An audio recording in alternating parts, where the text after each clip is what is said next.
Como muchos ya sabrán, las estructuras colosales que levantaron las civilizaciones griega y romana yacieron enterradas bajo el subsuelo durante milenios.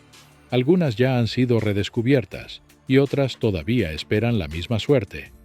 Tomemos, por ejemplo, la Curia Julia del Foro de Roma, un antiguo edificio asambleario del siglo I a.C., posteriormente reconvertido en iglesia a finales de la Antigüedad. En la Edad Media, el nivel del suelo había subido tanto que hubo que tallar una nueva puerta en la pared, 3 metros por encima de la original. El nivel del suelo siguió subiendo y durante el Renacimiento hubo que tallar otra nueva entrada, esta vez a más de 6 metros por encima del antiguo pavimento.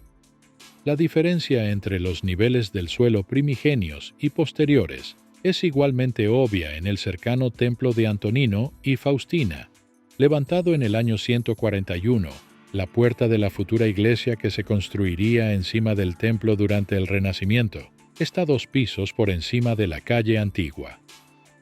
Así pues, solo queda la pregunta evidente: ¿de dónde provino todo el suelo nuevo? Los culpables fáciles de señalar pero evidentes serían la tierra, la maleza y el polvo arrastrados por el viento.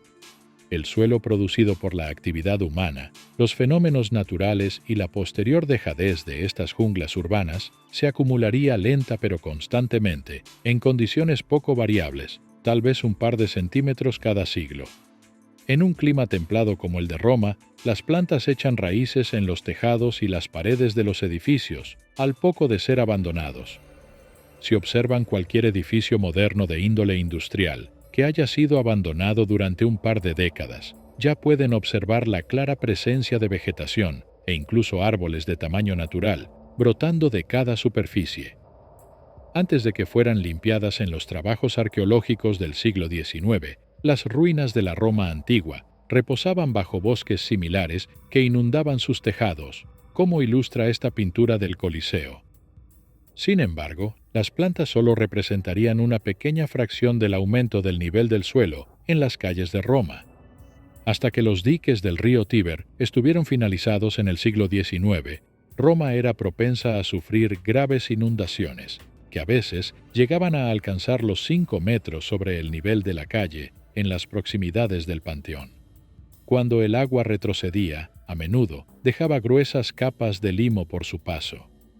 La basura acumulada también contribuyó al ascenso de las calles de Roma. No obstante, con diferencia, el mayor culpable fue la acumulación de escombros de los edificios en ruinas. En un edificio típico de apartamentos romano, de 3 o 4 pisos de altura, las paredes exteriores eran de hormigón revestido de ladrillo y el techo de tejas cocidas, mientras que el resto de la estructura interna era de madera. Una vez que se abandonaba el edificio, toda esa madera se acababa pudriendo, creando un montículo de material descompuesto dentro del armazón de mampostería. Durante años, la lluvia y el frío debilitarían el mortero de las paredes exteriores hasta que los terremotos, frecuentes en Italia y otros puntos del Mediterráneo, terminarían por derribarlas. El montón de escombros acabaría cubierto de tierra y hierba hasta sobrepasar un piso de altura. En el caso de una estructura de grandes dimensiones, este montículo podría llegar a alcanzar el tamaño de una colina.